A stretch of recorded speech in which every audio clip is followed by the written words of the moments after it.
Bismillah, Rabbi shrah li sadri wa yassir li amri wa hlul 'uqdatan min lisani yafqahu qawli. Is this okay? Allahumma la ilma lana illa ma 'allamtana innaka antal alimul hakim. I know you're all here for Umar Sulaiman. I'm here for Umar Sulaiman too. But 15 minutes inshallah and we'll be done together. As was mentioned, I actually have been looking for the answer to this question for the past couple months. And it's that a lot of people on the outside look at you thinking that you're something. You know, you're a youth director, you're a pharmacy student. I'm sure many of you are MSA members, you lead things in your masjid, you're in Islamic organizations, you just graduated from college and now you're a doctor, or you're an engineer, or you're a teacher. You just grew a beard and now people are calling you sheikh. You just wore the hijab and people are calling you sheikha. And you know, sometimes it's kind of hard to reconcile the fact that all of these people are looking at me thinking that I am something, attributing the status to me, you know, thinking in their mind that I am superhuman, or thinking in their mind that I'm angelic, or thinking that I'm better than them.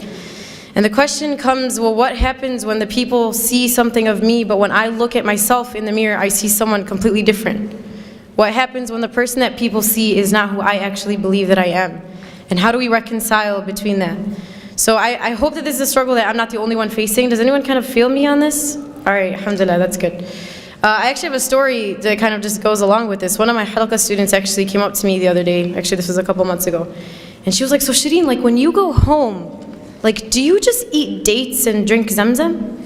And I was like, no, homegirl, I eat cereal in the morning and I eat burgers for lunch and I eat kushari for dinner. You know, I'm normal. You know, just because I'm at the masjid doesn't mean that I eat something different or I breathe a different type of oxygen than you do. And unfortunately, you know, when we work in these types of organizations or in our masjid, people start to look at you and think that you truly are not human, or that there's, you know, something superhuman about you.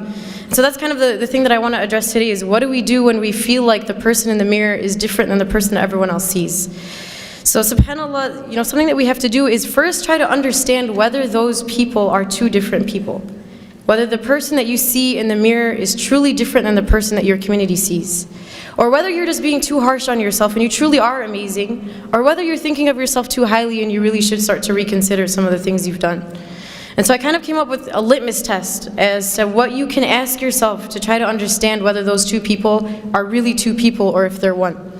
And the first question that you can ask yourself is, and I want you guys to think about this, if I were to go up to someone in your community whom you work with, or if I were to go up to someone, you know, on your shura in the MSA, or someone in your masjid that you work with, or someone that you've mentored in a halaqah, or someone that you work with at work, you know, your co-resident or whatever it may be, and I were to ask them, you know, tell me about Shireen. Like, what is Shireen like? What does Shireen, when you're with Shireen, how do you feel? When these people are with you, how do they feel when you're around them? And think of that answer. If I were to go up to someone at work or someone that you work with, what would they describe you as? Okay, think about that in your mind. Now, if I were to go and ask your sibling at home, or ask your mother, or ask your father, or ask your brother, what is Shireen like to you? How do you feel when Shireen is around you? How does Shireen make you feel? Do you get a different answer? Is it that the people outside think something of you, and when you treat them a certain way, yet you go home and you treat the people at home differently? And if you find that those two answers are different, then know that there's a problem. And again, I wrote this because I need the answer, and I'm saying this to myself before anyone. My mother's in the audience and she can attest to this. But I'm sure many of us can look within ourselves and say, you know what, those two answers are different. The person that I am on the outside is different than the one I am at home. The person that the community sees of me is different than the one that my mother sees of me. You know, and the Prophet ﷺ told us, he said, خَيْرُكُمْ خَيْرُكُمْ لِأَهْلِهِ وَأَنَا خَيْرُكُمْ لِأَهْلِي. He said that the best among you are the best to your family and I am the best to my family. Why does the hadith not say, خَيْرُكُمْ خَيْرُكُمْ, the best of you are the best to your communities? Or the best of you are the ones who give the best speeches? Or the best of you are the ones who give the best halaqas? Or the best of you are the best at work? Because it's really easy to be good outside. It's really easy to be nice to the people at work because if you're not, they're going to subtweet you on Twitter. And if you're not, they're going to think you're terrible. And they're going to have this illusion of who you are and they're going to talk bad about you. But if you do something bad to your mom, she's not going to disown you, I hope. You know, if you're disrespecting your sister, she's still going to be your sister. But if you do something bad on the outside, you can potentially ruin a relationship. And so that's why it's easy for us to be good on the outside, but it's hard to be good at home. And that's why the hadith goes that the best of you are the best to your family, because your true character comes out at home.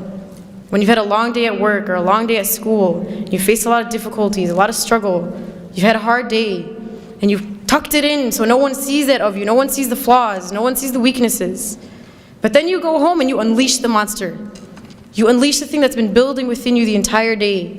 And who do you unleash it to? The people that you should care about most. The people that deserve the most respect from you. You know, and that's what we do. So I need you guys to think about that. And Aisha radiallahu anha was asked about the Prophet ﷺ. She was asked, you know, we know that the Prophet ﷺ on the outside is amazing. Tell us about what he's like at home. We don't get to see him at home. Aisha, tell us what he's like at home. And her response was profound, not just in the way that she described the Prophet, but the fact that it came from her. She said, كَانَ قُرْآنًا يَمْشِي, that he was a walking Qur'an. He wasn't just a walking Qur'an when he was at the masjid. He wasn't just a walking Qur'an when he gave a halaqah. Not just when he was in the community. He was a walking Qur'an when he was at home too. The Qur'an that he was walking, he walked outside and he walked inside. The people who were within his home felt the same way that the people on the outside felt. That's why this is profound. That's why this is important. But I'm sure all of us are trying to be that Qur'an and Yamshi on the outside. We're trying to be that amazing halaqah giver on the outside. We're trying to be awesome to everyone on the outside, yet to the people at home we don't care. And there's a beautiful line of poetry that I read the other day, and it's scary. Listen to this. What good am I if I do not fill the plates of the ones who fed me, but fill the plates of strangers? What good am I if I do not fill the plates of the ones who fed me, yet fill the plates of strangers? What good are you if the one who raised you doesn't see anything from what she's raised you with? What good are you as the one who fed you doesn't see any of the fruits of what she's taught you? The one who spent her blood, sweat, and tears on you for 20, 30 years. And the one who is the reason as to why you are who you are today. The one who helped you get there. Yet as soon as we get our degree, as soon as we can speak, as soon as we're something to the community, we forget about everyone who taught us. We forget about the people who made us who we are. So that's the first question you want to ask yourself. What does your public self look like? Versus what does your family see of you? What do the people in the community see? Versus what does your mother see? And what do your siblings see? And the second question that I want you guys to think of, and again, I'm talking to myself before anyone here, is compare what your salah looks like in the masjid, when there's a bunch of people in the congregation, versus your salah at home when the only person that can see you is Allah. When you're at the masjid, do you tend to read the longer surahs? Do you tend to pray the sunnah and then stay and do the adhkar after? And when you're at home, do you do the same? Or when you're at home, is it Qul Huwallahu Ahad and then you're done, and then you don't even pray sunnah and you don't even do adhkar, and then you move on to the next thing, right? And I'm sure if we were to think within ourselves, the answer to those two questions, at least for myself, is probably different. That when I'm outside, I'm acting a certain way, yet when I'm inside, I'm not the same. My worship in the eyes of people is not the same as my worship when it's only Allah who's watching me. And the question is, why does it matter who's watching when Allah was watching in both? Why does it matter who else is around you when Allah was always around you? And there's a very scary hadith Qudsi that Allah subhanahu wa ta'ala talks about. And He says, عَبْدِي لِمَ جَعَلْتَنِي أَهْوَنَ النَّاظِرِينَ إِلَيْكَ. He says, my slave, why did you make me the least of your worries? Why did you not care about the fact that I was watching you? He says, أَسْتَحْيَيْتَ مِنْ خَلْقِي وَلَمْ تَسْتَحْيِ مِنِّي. He says, you were embarrassed in front of my creation, but you were not embarrassed in front of me, the Creator. You were scared that people at the masjid would think you were bad, so you prayed your sunnah and you sullied longer. Yet when you went at home and I was the only one who watched you, you didn't care. You weren't embarrassed that you read Surah Al-Ikhlas and that's it. You weren't embarrassed that you didn't pray your sunnah. You weren't embarrassed that you didn't do your ithqar. Why don't you remember that I was watching you, and I was always watching you, and I am always watching you? And subhanAllah, I don't know if you guys were at the session right before this. Sheikh Tariq Muslih mentioned a beautiful story, and I'm going to share it. So if you heard it, I'm sorry that I'm repeating, but he talked about how when he was 16, he became like a Quran assistant in his masjid, and he was teaching alongside of like this awesome sheikh, right? He was talking about how he was 16, teaching Quran, and he felt like a G. He was like, man, I'm like awesome. I'm 16 and I'm teaching Quran to other people. And so one day, I guess he went to the masjid early, like before Fajr or something, and he went and he found that his sheikh's car was parked outside the masjid, but all the lights were closed. So he was like, okay, that's kind of weird. And he mentioned that, he had to go make wudu So he walks into the bathroom only to find that his scholar, his teacher, one who was taught by many righteous, amazing scholars before him, was on his knees cleaning the toilet of the masjid. And so Shaykh Tariq Muslih goes to him and he's like, Shaykh, like, what are you doing? You're an amazing Shaykh, you learned with this person and you learned with that, and your status is this, like, how are you on your knees cleaning the masjid? And his response was profound. He says, this is the work that the one who sees always sees. This is the work that when no one else saw you, Allah saw it. Because what we do is we love to be the one with the microphone, we love to be the one who everyone can attribute things to, we love to be the one with the title. You know, I love to be quoted, I love for people to know who I am. Yet Allah subhanahu wa ta'ala sees the things that no one else sees. The things that you thought no one saw. When you did the dishes and your mom didn't tell you thank you, Allah saw that. You know, when you picked something off the floor and no one saw it, Allah saw that. The reason why we do things in the community is because we love that recognition. We love for people to pat us on the back and say good job. We love the volunteer appreciation dinner. We love that. But realize you're not always going to get it, and sometimes it's better for you that only Allah subhanahu wa ta'ala saw it. And it could be that that deed that you did in secret that no one saw besides Allah is the reason why you enter Jannah.